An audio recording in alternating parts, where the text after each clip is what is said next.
नमस्कार, प्रेस वार्ता देख रहे हैं आप और मैं हूं आपके साथ दामिनी। प्रेस वार्ता में हम अलग अलग राज्यों की बात करेंगे, जिसमें हम जानेंगे कि अलग अलग राज्यों में आज क्या कुछ खास चल रहा है, कौन सी खबरें हैं जो सुर्खियों में है, टीवी चैनल्स ने क्या दिखाया है, न्यूज़पेपर्स में हेडलाइंस में क्या छपा है और सोशल मीडिया पर कौन सी खबरें ट्रेंड करी। हम तमाम जानकारी लेंगे अलग अलग राज्यों की और इसी कड़ी में हमारे साथ जुड़ चुके हैं। आपको बता दें, देहरादून उत्तराखंड से हमारे साथ सुनीता सिंह जुड़ चुकी है, वहीं हमारे साथ मनीष यादव जुड़ चुके हैं हिमाचल प्रदेश से, गणेश वर्मा जी जुड़ चुके हैं हमारे साथ उत्तर प्रदेश से, और खुशबू ठाकरे जुड़ चुकी है हमारे साथ छत्तीसगढ़ से। हम इन चारों ही राज्यों की तमाम जानकारी लेंगे और सबसे पहले उत्तराखंड का रुख करते हैं। सुनीता जी, आपसे जानना चाहूंगी कि उत्तराखंड की तमाम बड़ी अपडेट्स क्या है। जी दामिनी जी, हेमकुंड साहिब में कड़ाके की ठंड से जो निर्माण कार्य थे वो रुक गए हैं, क्योंकि जो तापमान है वो -10 डिग्री तक पहुंच चुका है। और वहीं जो 80 मजदूर वहां पे काम कर रहे थे, वो निर्माण कार्य का जो काम कर रहे थे, उन्हें अपने घर वापसी लौटना पड़ा। वहीं दामिनी जी, मैं बताना चाहूंगी कि राम मंदिर प्राण प्रतिष्ठा का समय को लेकर जो प्रदेश में जो तैयारियां हैं वो बहुत तेजी से चल रही हैं। सीएम धामी ने निर्देश दिए हैं कि दीप महोत्सव के साथ साथ सीएम धामी ने कहा है कि कलश यात्रा, राम कथा, घाटों की सफाई की अपील की है कि सारी चीजें जल्दी से होनी चाहिए और सभी जगहों पे सफाई के साथ साथ अक्षत यात्रा भी और हर जगह पे राम कथा भी होगी। वहीं दामिनी जी, मैं बताना चाहूंगी कि देहरादून में H1N1 के मरीज के साथ साथ अन्य टाइप के जो मरीज हैं वो पॉजिटिव मरीज आ रहे हैं और इसका जो संक्रमण है वो मरीजों के संपर्क में आने से फैलता है। वहीं जो स्वाइन फ्लू है उसको प्रेजेंट करता है और महामारी के रूप में बनने की क्षमता रखते हैं। वहीं दामिनी जी, बताना चाहूंगी कि उत्तराखंड में जो सरकारी लोन है उससे काफी लोगों ने अपने जो कार्य शुरू किए उनमें सफलता भी प्राप्त की। जैसे कई लोगों ने पोल्ट्री फार्म शुरू किए, जूट के बैग बनाना शुरू किया और उसमें सफलता उन्हें मिली काफी ज्यादा। वहीं उत्तराखंड में जो छात्रों है उनके लिए खुशखबरी मिली है, जैसे छोटे छोटे बच्चे जो है वो बैगों का जो भार उठा के स्कूल जाते थे, अब जो वहाँ के शिक्षा मंत्री है धन सिंह रावत जी, उन्होंने कहा है कि नए सत्र लागू होंगे और नई व्यवस्था होगी, बच्चों को भारी बैग का बोझ नहीं उठाना पड़ेगा। वहीं दामिनी जी, ऋषिकेश में ड्रोन मेडिकल सेवा का जो ट्रायल है वो सफल रहा। 35 मिनट में 40 किलोमीटर तक चंबा पहुंचाई गई टीवी की दवाई। वहीं श्रीनगर में शिक्षा मंत्री के जो क्षेत्र है वहां पे दामिनी जी, जर्जर भवन में जोखिम के बीच जो बच्चे हैं वो पढ़ रहे हैं। जो 80 के दशक का स्कूल बनाया गया है और जर्जर होने से वो छत कभी भी नीचे गिर जाती है, जो छात्र हैं उनको खतरा बना हुआ है। जी दामिनी जी। जी सुनीता जी, वहीं हम उत्तराखंड का रुख करते हैं। उत्तराखंड से हमने तमाम जानकारी ली, उत्तर प्रदेश का रुख करेंगे और उत्तर प्रदेश में ज्ञानेश जी, आपसे जानना चाहूंगी कि क्या तमाम बड़ी अपडेट्स है। दामिनी, सबसे पहले हम बात करेंगे उत्तर प्रदेश में पुलिस विभाग की। पुलिस विभाग में आपको बता दूं कि योगी सरकार ने गुरुवार को रात बलिया, बहराइच, रायबरेली, सिद्धार्थनगर, चित्रकूट और श्रावस्ती जिले के पुलिस जो अधीक्षक हों, जो एसपी हैं कप्तान, 18 आईपीएस अधिकारियों का तबादला ट्रांसफर कर दिया गया है, स्थानांतरित किया गया है इनको। इनमें से बता दूं 2 पुलिस महानिरीक्षक हैं, 4 पुलिस उप महानिरीक्षक स्तर के अधिकारी शामिल हैं। वरिष्ठ आईपीएस अधिकारी जोगेंद्र कुमार को आईजी कानपुर रेंज बनाया गया। अभी हाल ही में कानपुर के पुलिस कमिश्नर भी बदले गए हैं। वहां डॉक्टर आर के स्वर्णकार की जगह सीनियर आईपीएस अखिल कुमार जो है नए पुलिस कमिश्नर बनाए गए हैं। अब हम बात करेंगे कि योगी सरकार में जो पीसीएस हैं, आईएएस हैं, वो धनंजय शुक्ला ने उन्होंने एक आदेश जारी किया है पीसीएस के अधिकारियों को कि पीसीएस के जो अधिकारी हैं उनको कहीं ना कहीं जो उनकी संपत्ति है उसका विवरण ऑन पोर्टल आकर उनको देना होगा। तो इसमें भी बहुत से ऐसे कर्मचारी हैं जो तहसीलदार से प्रमोट होकर डिप्टी कलेक्टर बनाए गए थे, तो जानकारी नहीं दे रहे हैं, काफी परेशान हो रहे हैं क्योंकि उनका अपना लेखा जोखा जो है ब्यौरा है, चल अचल जो संपत्ति है वो देंगे। इसको लेकर कल जो है धनंजय शुक्ला आईएएस विभाग में, नियुक्ति विभाग में, कार्मिक में, उन्होंने एक आदेश जारी किया है कि 31 जनवरी तक अपनी जो भी चल अचल संपत्ति है वो स्पैरो पोर्टल पर ऑनलाइन भरे। लेकिन काफी पीसीएस जो तहसीलदार सेवा से प्रोन्नत होकर डिप्टी कलेक्टर बने हैं वह जानकारी देने में हिचकिचा रहे हैं कहीं ना कहीं। तो इसको लेकर जो है प्रदेश में इस तरीके की चर्चाएं चल रही हैं। अब हम बात करेंगे कि किस तरीके से जो एक इंस्पेक्टर है अमीनाबाद सुनील कुमार आजाद, इनकी मुश्किलें बढ़ गई हैं। क्या है कि कई मामलों में इन्होंने एफआईआर दर्ज नहीं की थी, तो उसी को लेकर पीड़ित ने शिकायत एससी एसटी आयोग से लिया था। किया था। तो आयोग ने हालांकि संज्ञान लिया है और उसके बाद में मुकदमा दर्ज हुआ है। जी। तो इंस्पेक्टर सुनील कुमार आजाद हैं और सुनील कुमार दुबे हैं, राम मिनल सिंह चौहान हैं, हम्म। उर्मिला सिंह चौहान, वैभव दुबे, कौशलेंद्र प्रताप सिंह, पेशकार जो एसीपी कृष्णा नगर के थे, उन पर मुकदमा दर्ज किया गया है कोर्ट जी। के माध्यम से। तो कोर्ट के आदेश पर जो धाराएं बता दूं, 147 है, 323 है, 504 है, 506 है, SC ST की धाराओं में मुकदमा दर्ज किया गया। कुल मिलाकर इंस्पेक्टर समेत 6 लोगों पर मुकदमा जो है वो कहीं न कहीं दर्ज के लिए बोला गया है। तो इस तरीके से जो सरकार कहीं न कहीं उत्तर प्रदेश की जो अधिकारी है वो कहीं न कहीं जो पुलिस विभाग के वो पहले नहीं दर्ज करते, लेकिन जब कोर्ट के माध्यम से जाते हैं तब उस पर FIR दर्ज की जाती है। जी। तो ये भी कहीं न कहीं बड़ा मामला है दामिनी कि आखिर पहले पुलिस विभाग के अधिकारी संज्ञान में मामला क्यों नहीं लेते? जब कोर्ट में जाता है पीड़ित तब जाकर कहीं न कहीं उनको ध्यान दिया जाता है।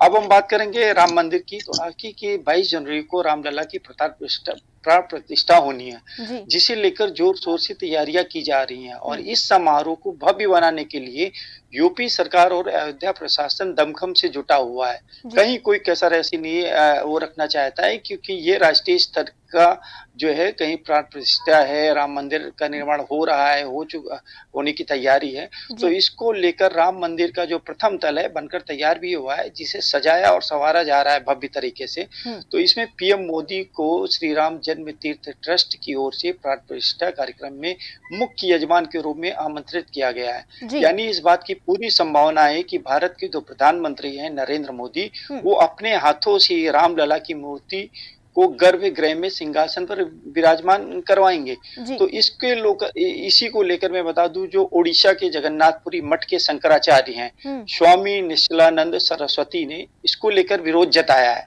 उनका कहना है, उन्होंने यह बुधवार को कहा है कि रतमाल में जो इन्होंने बड़ा बयान दिया था कि 22 जनवरी को 2024 में होने वाली प्राण प्रतिष्ठा में शामिल होने के लिए अयोध्या नहीं जाएंगे। जब पूछा गया क्यों, तो उन्होंने बताया त्रिवेणी तट पर जो हिंदू जागरण सम्मेलन को संबोधित कर रहे थे, तो उसी पर निश्चलाचल मीडिया से बात की और उन्होंने मोदी जी से लोकार्पण करेंगे। इसको लेकर उन्होंने कहा कि जब मोदी जी आएंगे और मूर्ति का स्पर्श करेंगे तो मैं वहां क्या करूंगा? मैं वहां क्या तालियां बजाने के लिए जाऊंगा? क्योंकि कहीं न कहीं उनको लग रहा है कि ये जो काम है हम लोगों को करने की आवश्यकता है, लेकिन भारत के प्रधानमंत्री की, क्योंकि कोई भी मूर्ति होता है उसको स्थापित कहीं न कहीं कोई, चाहे वो शंकराचार्य हो, चाहे वो कोई ना कोई पुजारी हो, वो करता है। तो इसी को लेकर उन्होंने बयान किया है कि मेरे भी पद की मर्यादा और राम मंदिर में जो मूर्ति की प्राण प्रतिष्ठा है शास्त्रों के अनुसार होनी चाहिए, लेकिन ऐसा उनके हिसाब से नहीं हो रहा है। तो ऐसे आयोजनों में मैं क्यों जाऊंगा? मेरी वहां कोई जरूरत नहीं है। तो इसी को लेकर दामिनी इन्होंने एक बड़ा बयान दिया है। अब हम बात करेंगे मौसम विभाग की कि उत्तर प्रदेश में कहीं न कहीं मौसम विभाग ने पूरी यूपी के लगभग 23 जिलों में गरज और चमक के साथ में बारिश के जो ऑरेंज अलर्ट जारी किया है गया। आपको बता दूं कि कल रात में कहीं न कहीं बूंदाबांदी हुई है और मौसम ठंड जो है काफी तेजी से बढ़ रही है। लोग जो घर से बाहर भी नहीं निकल रहे हैं। देखा जाए तो 11 बजे के बाद थोड़ी सी धूप निकली थी और फिर आधे घंटे 1 घंटे में फिर वो तो कोहरा जो है वो काफी विजिबिलिटी भी साफ नहीं दिखाई दे रही। तो इसको लेकर जो मौसम विभाग ने 6 डिग्री तक पारा पहुंच गया था। बहराइच जिले में आपको बात करें तो गुरुवार को न्यूनतम जो टेम्परेचर हो 8 डिग्री रिकॉर्ड किया गया। प्रचंड ठंड के चलते जनजीवन पूरी तरह से अस्त व्यस्त हो गया था।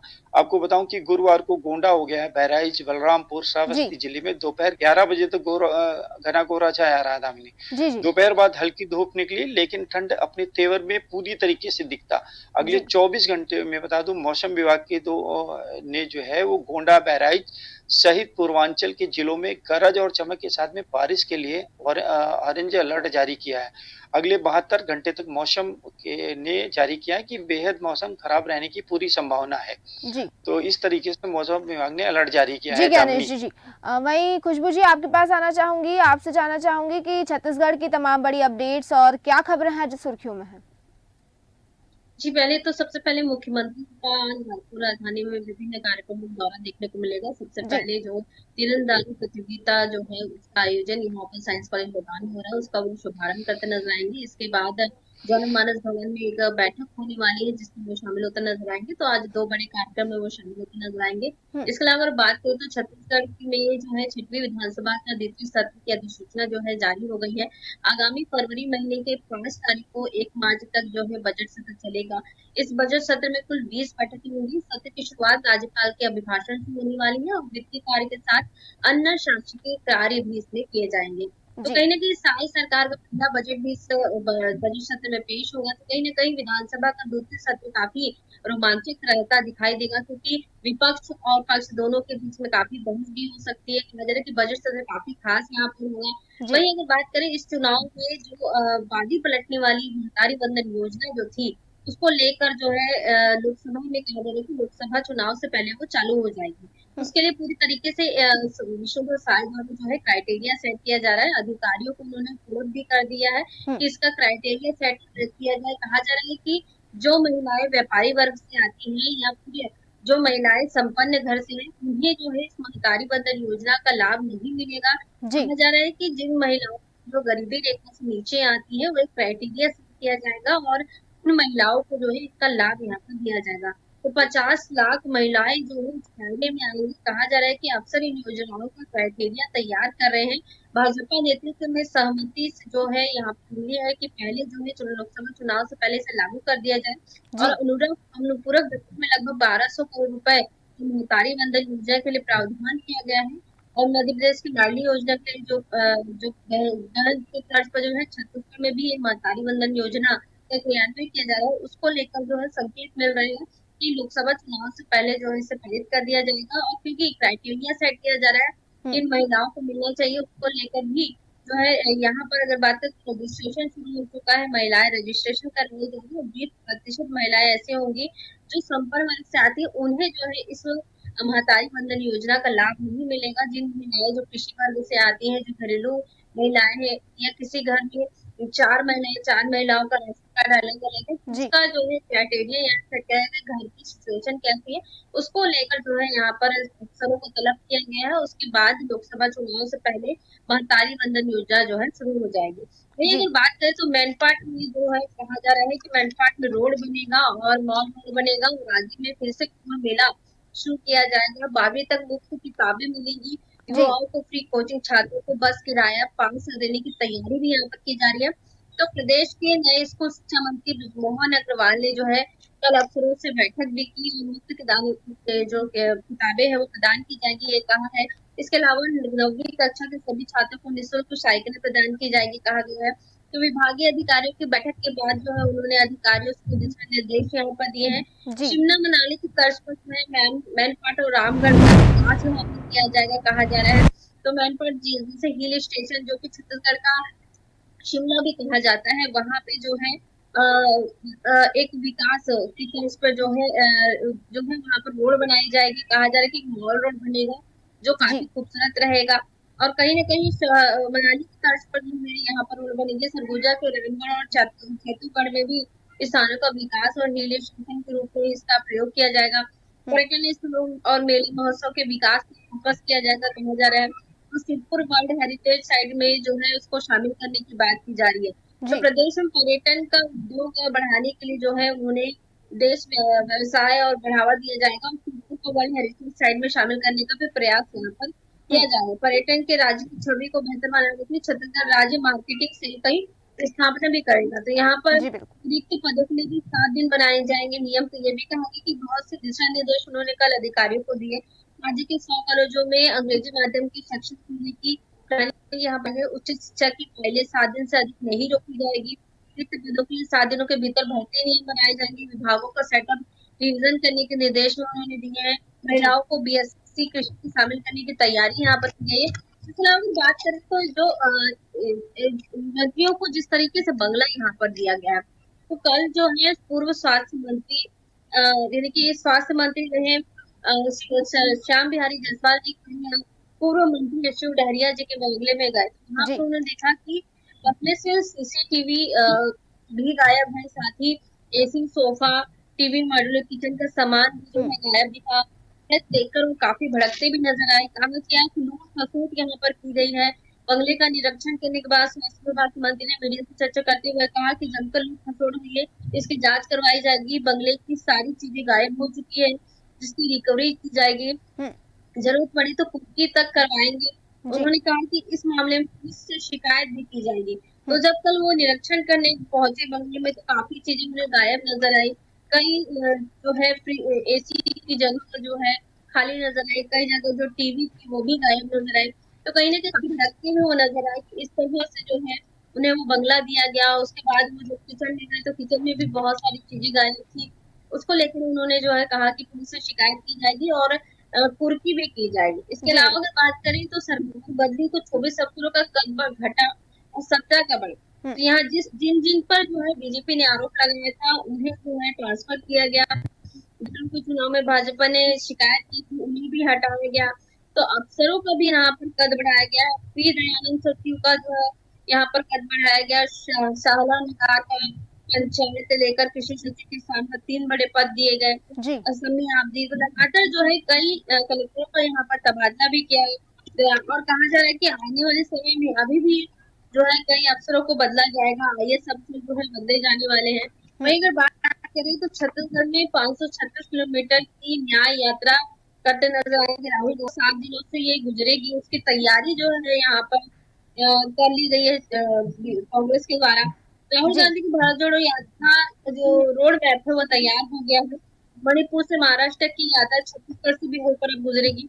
इस दौरान राहुल गांधी 5 दिन तक प्रदेश में यात्रा करेंगे और पैदल चलते हुए नजर आएंगे। 5 दिनों में वो यात्रा पूरी करते नजर आएंगे। 4 लोकसभा सीटों की वो कवर करते नजर आएंगे। राहुल गांधी की यात्रा उड़ीसा से होते हुए रायगढ़ में प्रवेश करेगी। जिन 7 दिनों में होकर न्याय यात्रा गुजरेगी उसमें रायगढ़, शक्ति, जांजगीर चांपा, कोरबा, अंबिकापुर और बलरामपुर शामिल है। और छत्तीसगढ़ में राहुल गांधी की पहली पदयात्रा होगी और छत्तीसगढ़ में राहुल गांधी जो है पदयात्रा करते नजर आएंगे। और क्योंकि लोकसभा चुनाव काफी नजदीक है, ऐसे में जो राहुल गांधी की पदयात्रा खासी अहम मानी जा रही है। 18 फरवरी तक तो छत्तीसगढ़ में प्रवेश करेगी ये यात्रा। 14 जनवरी से शुरू होने वाली है। लगभग 1 महीने तक छत्तीसगढ़ में प्रवेश कर सकती है। कहा जा रहा है कि 18 फरवरी के आसपास यात्रा प्रवेश करेगी, रायगढ़ में प्रवेश करेगी और 5 दिनों तक चलने वाली इसी यात्रा में बलरामपुर होते हुए राहुल गांधी सोनभद्र से उत्तर प्रदेश में प्रवेश करेंगे। तो कहीं ना कहीं भारत जोड़ो यात्रा का रोड पूरी तरीके से तैयार यहाँ पर किया है, क्योंकि कल दिल्ली में एक अहम बैठक भी हुई।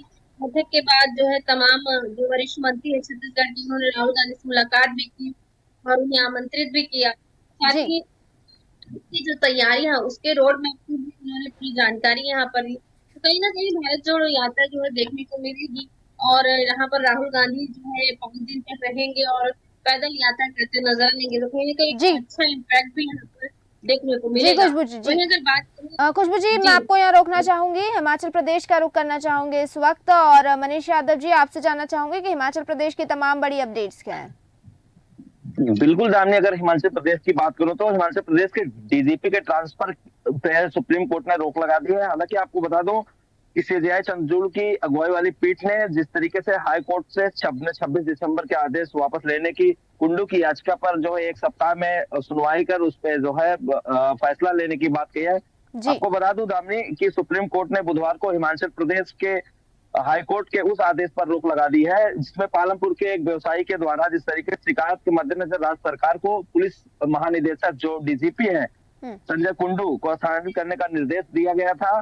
सुप्रीम कोर्ट ने कहा है कि डीजीपी के खिलाफ प्रतिकूल निर्देश से पहले अधिकारी की बात नहीं सुनी गई, इसलिए इसको अभी सुनवाई जारी रहेगी। क्योंकि जिस तरीके से भारत के मुख्य न्यायाधीश धनंजय वाई चंद्रचूड़ की अगुवाई वाली पीठ ने हाई कोर्ट से अपने 26 दिसंबर के आदेश को वापस लेने की बात कही है, कुंडू की याचिका पर 2 सप्ताह के भीतर फैसला करने की बात कही है। साथ ही साथ कोर्ट ने कहा है कि जब तक आईपीएस अधिकारी कुंडू के आवेदन पर फैसला नहीं आ जाता तब तक आयुष विभाग में प्रमुख सचिव के रूप में उनके स्थानांतरण पर जो है रोक लगा दी गई है। सीजेआई चंद्रचूड़, जस्टिस जेबी पर्दीवाला और जस्टिस मनोज मिश्रा की खंडपीठ ने कहा कि याचिकाकर्ता के रिकॉल आवेदन पर निर्णय होने तक हाईकोर्ट के ट्रांसफर ऑर्डर पर रोक रहेगी। क्योंकि याचिकाकर्ता की नई पोस्टिंग उच्च न्यायालय के आदेश के अनुसार है, इसलिए कोई कदम नहीं उठाया जाएगा। खंडपीठ का आदेश उस सप्ताह की शुरुआत में कुंडू द्वारा जो आवेदन पत्र दिया गया था उसमें शिकायत की गई थी। कुछ न्यायालय ने उन्हें अपना पक्ष रखने का मौका नहीं दिया। साथ ही साथ 26 दिसंबर को उनके खिलाफ अनुचित निर्देश जारी कर दिया है।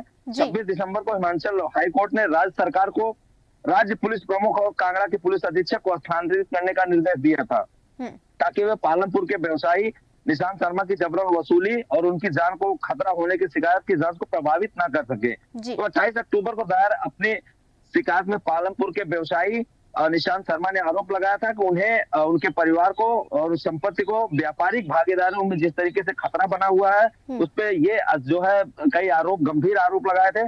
शर्मा ने कुंडू के आचरण पर भी सवाल उठाया था और आरोप लगाया था कि अधिकारी ने उन्हें फोन पर धमकी दिया था, साथ ही साथ जिस तरीके से शिमला आने के लिए कहा था और फोन पर लगातार जो है धमकी दी जा रही थी। सुप्रीम कोर्ट ने अपने निर्देश में कहा है कि इस मामले में असाधारण परिस्थितियों में कोई कारण हस्तक्षेप नहीं कर सकता।